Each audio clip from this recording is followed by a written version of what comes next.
பிரபஞ்சத்திற்கும் எனது அருமை தாய் தந்தையருக்கும் என் உள்ளம் கனிந்த ஆன்மீக அன்பர்கள் அனைவர்களுக்கும் என் வணக்கத்தையும் வாழ்த்துக்களையும் தெரிவித்துக்கொண்டு இன்ற மாதம் சரிங்களா, இன்றைய தேதியில் என்ன பார்க்க போகிறோம் அப்படின்னு பார்த்தீங்கன்னா ஆவணி மாதம் சரிங்களா. ஆவணி மாதத்துக்குரிய ஒரு சிறப்பான தருணங்கள் நிகழ்ச்சிகள் என்னென்ன இருக்குது, 12 ராசிக்காரர்களுக்கு என்ன விதமான பலன்கள் இருக்க போகுது அப்படின்றத இந்த வாட்டி நம்ம பார்க்க போகிறோம் இந்த மாதம் சரிங்களா. இதில் 12 ராசிக்காரர்களுக்கும் ரொம்ப சிறப்பான ஒரு அமைப்பு இருக்குமா அப்படின்னு கேட்டிங்கன்னா கண்டிப்பாக இருக்கும். இப்போ பார்த்தீங்கன்னா நம்ம தமிழ் புத்தாண்டு தாண்டி நம்ம வந்துட்டு இருக்கோம். ஸோ இந்த ஆவணி மாதம் எல்லாருக்கும் மிக சிறப்பான ஒரு அமைப்பை கொடுக்கும். அப்படி என்னென்ன அமைப்பை யாருக்கெல்லாம் கொடுக்குது அப்படின்னு பார்த்துருவோம். முதல்ல இந்த ஆவணி மாதம் சரிங்களா, ஆவணி மாதத்தோட சிறப்பு என்னன்னு சொல்லிட்டு பார்த்துடலாம். ஆவணி மாதத்தை பார்த்தீங்கன்னா சிம்ம மாதம் அப்படின்னு சொல்லுவாங்க. இதுக்கு காரணம் என்ன பார்த்தீங்கன்னா சிம்மம் சரிங்களா. சிம்ம ராசியில் சூரிய பகவான், அதிபதி சூரிய பகவான் பார்த்தீங்கன்னா அவரோட ராசியிலேயே ஆட்சி பெற்று அமர்ந்திருந்து எல்லா வேலையும் திடமான விஷயங்களை செஞ்சு கொடுக்க போறாரு அப்படின்னு சொல்லலாம். இதெல்லாம் சிம்ம மாதம்னு சொல்லுவாங்க. இந்த மாதத்துலாம் பார்த்தீங்கன்னா நமது மகாவிஷ்ணு அவர் என்ன பண்ணுறாரு, இந்த உலகத்தையே அளக்கிறதுக்கு ஒரு சின்ன குட்டியான குட்டை வடிவ பையனாக இருந்து இந்த உலகத்தையே தன் காலடியில் அளக்கக்கூடிய நிகழ்ச்சி அப்படின்னு பார்த்தா திருவோணம் நட்சத்திரம், ஆவணி மாதம் திருவோணம் நட்சத்திரத்தில் இந்த நிகழ்ச்சி நடக்குது சரிங்களா. அந்த தினத்தில் தான் அவர் பிறந்திருந்தார். அடுத்தது பார்த்தீங்கன்னா இது சிவபெருமானுக்கும் உரிய மிக சிறப்பான ஒரு மாதம் அப்படின்னு சொல்லலாம். அதுவும் பார்த்தீங்கன்னா இன்னொன்று நம்ம கிருஷ்ண பரமாத்மா அஷ்டமி திதியில், ஆவணி மாதத்தில் அஷ்டமி திதியில் தான் பிறந்திருக்கிறார். ஸோ அத்தனை கூட சிறப்புகளும் இருக்கு. சரி, இவங்களுக்குலாம் இருக்கு. அப்போ விநாயகர் விட்டுருவோமா? நம்ம விநாயகருக்கு சங்கடா சதுர்த்தி, மகா சங்கடா சதுர்த்தி இந்த வருடத்தில் கடந்த ஒரு வருடமா சதுர்த்தி விரதத்தை நம்மளால கடைபிடிக்க முடியலை அப்படின்னு சில நாள் இருப்பாங்க, தொடர்ந்து பண்ணிட்டு இருப்பாங்க. சில டைம் பண்ண முடியாமல் போயிருக்கும். அவங்க எல்லாமே அந்த டைமில் விட்டுருந்தாலும் இந்த மகா சங்கட சதுர்த்தி அப்படின்னு சொல்லக்கூடிய விநாயகர் சதுர்த்தி அப்படின்னு சொல்லுவோம். அது பார்த்தீங்கன்னா ஆவணி மாதம் நம்மளுக்கு வரப்போகுது சரிங்களா. அதில் நம்ம ஆகஸ்ட் 27 அப்படின்னு சொல்லலாம் ஆங்கிலத்தில். ஸோ அந்த தேதிக்கு வரக்கூடிய சதுர்த்தி விரதம் சரிங்களா, மகா சங்கட சதுர்த்தி விநாயகர் சதுர்த்தின்னு சொல்லுவோம். ஸோ விநாயகர் முழு முதற் கடவுள் விநாயகரை வழிபட்டு நம்ம செய்யக்கூடிய அனைத்து செயல்களும் சிறப்பாக இருக்கும் அப்படின்றது நம் முன்னோர்கள் நம்மளுக்கு கொடுத்த ஒரு அருள்வாக்கு அப்படின்னு சொல்லலாம். இத்தனை மிக்க சிறப்பான ஆவணி மாதம் நமக்கு 12 ராசிக்காரர்களுக்கும் எந்த விதமான பலன்களை கொடுக்க போகிறது அப்படின்ற விஷயத்தை நம்ம தனித்தனியாக பார்த்துருவோம். இதில் யாருக்கெல்லாம் சிறப்பாக இருக்குது, என்னென்ன முன்னெச்சரிக்கை நடவடிக்கைகள் யாரெல்லாம் எடுத்துக்கணும், யாருக்கெல்லாம் தனவரவுகள் அதிகமாக இருக்குது அப்படின்ற விஷயத்தையும் நம்ம தெளிவாக பார்க்க போகிறோம். தனுசு ராசி அன்பர்களுக்கு வணக்கம். தனுசு ராசி அன்பர்களுக்கு இந்த ஆவணி மாதம், சிம்ம மாதமாகிய ஆவணி மாதம் எத்தகைய சிறப்புகளை தரப்போகிறது அப்படின்ற விஷயத்தை இப்போ நம்ம இந்த நிகழ்ச்சியில் காணலாம் சரிங்களா.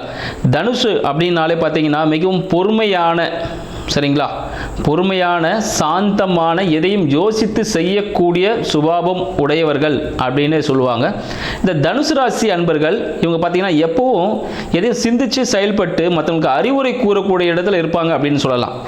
தனுசு ராசி அன்பர்கள் மிகவும் பக்குவமானவர்கள், சிந்தித்து செயல்படக்கூடியவர்கள் அப்படின்னு சொல்லக்கூடிய தனுசு ராசி அதிபதியான குரு பகவான் பார்த்தீங்கன்னா எங்கே இருக்கார் இந்த ஆவணி மாதத்தில் பார்த்தீங்கன்னா 7ஆம் இடமாகிய தனுசிற்கு 7ஆம் இடமாகிய மிதுனத்தில் இவர் சஞ்சரிக்கிறார் சரிங்களா. இந்த மிதுனத்தில் இவர் இருக்க காலகட்டம் எப்படி இருக்குன்னு பார்த்தீங்கன்னா இவர் வீடு சார்ந்த விஷயங்கள் சரிங்களா, வீடு வண்டி வாகனம் சார்ந்த விஷயங்கள் மற்றும் திருமணம் சார்ந்த விஷயங்களை காத்துட்டு இருக்காங்க அப்படின்னு சொல்லலாம். இந்த ஆவணி மாதம் இவங்களுக்கு திருமண காலம் அப்படின்னு சொல்லலாம். வீடு வண்டி வாகனம் அமையக்கூடிய ஒரு சொற்காலம் அப்படின்னு சொல்லலாம் அப்படின்னு விஷயங்கள். இதில் இவங்க என்னெல்லாம் பண்ணலாம், இவங்க தாயாருக்கு என்ன நடக்கும் அப்படின்னு பார்த்தீங்கன்னா இவர் தாயாரை சார்ந்த நிலப்புலன்கள் இவரை சேர்வதற்கான காலகட்டம்னு சொல்லிக்கலாம் சரிங்க. அடுத்தது இவருக்கு திருமணம் அப்படின்னு சொல்லி தள்ளி போய்கிட்டே இந்த காலகட்டம், இந்த வரப்போகிற ஆவணி மாதம் இவருக்கு திருமணத்தை நடைபெற்று தரக்கூடிய ஒரு மாதமாக திகழப் போகிறது அப்படின்னு சொல்லலாம். சரி, இவரோட செயல்பாடுகள்லாம் எப்படி இருக்கும்? இவர் ரொம்ப ஒரு கரடு முரடான சில விஷயங்கள் சரிங்களா. இவர் நிறைய யூடியூப் சேனல்ஸ் பார்க்குறவராக இருப்பார், நிறைய ஷார்ட்ஸ் பார்க்குறவராக இருப்பார். ஒரு டெரர் மூவிஸ்னால் ஃபர்ஸ்ட் நாள் ஃபர்ஸ்ட் ஷோ போயிடுவார். இது மாதிரி விஷயங்கள்லாம் அவங்க செஞ்சுட்டு இருப்பாங்க. இவங்களோட முயற்சிகள் எல்லாமே ஒரு சக்ஸஸ் கொடுக்கக்கூடிய, ரொம்ப ஃபாஸ்ட்டாக பண்ணக்கூடியவங்க விஷயங்கள் எல்லாமே. இந்த ஆவணி மாதத்தில் இவங்க செய்கிற செயல்கள் எல்லாமே இன்றைக்கி ஆரம்பிச்சோன்னா உடனே நாளைக்கு முடிஞ்சிடணும், உடனே ரிசல்ட்டை பார்க்கணும் அப்படின்ற ஒரு மனப்பக்குவத்தில் இவங்க இருப்பாங்க அப்படின்னு சொல்லலாம். இவங்களுக்கு அடுத்தது பார்த்தீங்கன்னா இவங்களுக்கு படிப்புலாம் எப்படி இருக்கும் அப்படின்னு பார்த்தீங்கன்னா படிப்பு கொஞ்சம் மந்த நிலையில் தான் இருக்குங்க சரிங்களா. அந்த அளவுக்கு சிறப்பாக சொல்ல முடியாது. இந்த ஆவணி மாதம் மட்டும் பார்த்தீங்கன்னா கொஞ்சம் மந்த நிலையில் இவங்க படிப்பு சுமாராக செல்லக்கூடிய ஒரு காலகட்டமாக திகழுது. இவரோட தந்தை, சரிங்களா, தந்தை தாய் அப்படின்னு பார்த்தீங்கன்னா தாய்க்கு ஒரு நல்ல விஷயங்கள் நடக்கக்கூடிய ஒரு காலகட்டமாக இருக்குது. அந்த விஷயங்கள் சரிங்களா. தந்தை பார்த்தீங்கன்னா என்ன இருப்பான்னு பார்த்தீங்கன்னா, தந்தைக்கு சில உடல்நல பாதிப்புகள் ஏற்படுவதற்கான ஒரு காலமாக இந்த ஆவணி மாதம் திகழ்கிறது. இவருக்கு பார்த்தீங்கன்னா தந்தைக்கு என்னென்னா ஒரு உடல்நிலை சார்ந்த உபாதைகள், ஒரு சின்ன ஒரு ஆப்ரேஷன்ஸ் நடக்கக்கூடிய ஒரு காலகட்டமாக பார்த்தீங்கன்னா இந்த ஆவணி மாதம் திகழ்துன்னு சொல்லலாம். ரொம்ப பெருசில் சின்ன சின்ன விஷயங்கள் தான் இருக்குது. அதுலேயும் பார்த்தீங்கன்னா இவரோட கடன்கள் ஏதாவது இருக்குது, தீரக்கூடிய கடன்கள், சரிங்களா. இதுக்கு முன்னாடி தீர்க்க முடியாத அளவுக்கு அந்த கடனாக இருந்திருக்கும். ஆனால் இந்த காலகட்டத்தில் பார்த்தீங்கன்னா அதெல்லாம் ஈஸியாக தீர்க்கக்கூடிய ஒரு அளவுக்கு மிக சொற்பமான ஒரு தொகையாக மாறும். ஒரு கோர்ட்டு கேஸ் வழக்காக இருந்தாலும் பார்த்தீங்கன்னா அது பேசி முடிச்சுக்கலாங்க அப்படின்னு ஒரு சுகமான ஒரு சூழல் வந்து இவருக்கு ஏற்படுறதுக்கான காலமாக இருக்குது. இந்த ஆவணி மாதத்தில் பார்த்தீங்கன்னா இவர் என்ன செய்யலாம் அப்படின்னு பார்த்தீங்கன்னா, இவர் தொழில் சார்ந்த விஷயங்கள், சரிங்களா, தொழிலுக்காக இவர் என்னென்ன பண்ணலாம், என்னென்ன விஷயங்கள் செய்யலாம் பார்த்தீங்கன்னா, தொழிலுக்காக முதலீடுகளை இவர் செய்யக்கூடாது அப்படின்னு சொல்லுவோம். ஏன்னா தொழிலுக்கு முதலீடு செய்யும் போது அது பெரும் பணத்தை என்ன ஆகும், ஒரு இதை லாக் பண்ணி வைக்கிற மாதிரி ஆகும், சரிங்களா. அது தொடர்ந்து பார்த்தீங்கன்னா ஒரு ரொட்டேஷனில் போகுமானா போகாது. ஒரு இன்வெஸ்ட்மெண்ட் தொழிலில் பண்ணார்னா அது ஒரு இடத்துல முடங்கி தான் இருக்கும். இந்த ஆவணி மாதம் அந்த அளவுக்கு பார்த்தீங்கன்னா அவரை கொஞ்சம் முடக்கக்கூடிய விஷயங்களை தரக்கூடியது. ஆனால் தொழில் இன்வெஸ்ட்மெண்ட் பண்ண வேண்டாம் அப்படின்னு சொல்லுவோம். அடுத்து பார்த்தீங்கன்னா வெளியூர் பிரயாணங்கள், சரிங்களா, வெளியூர் போகலாமா அப்படின்னு சொல்கிறது பார்த்தீங்கன்னா, வெளியூர் போனால் சரிங்களா, இல்லைனா ஒரு சுற்றுலாத்தலம் போகிறார் பார்த்தீங்கன்னா அது ஒரு அழுத்தத்தை கொடுக்கும்னு சொல்லலாம்.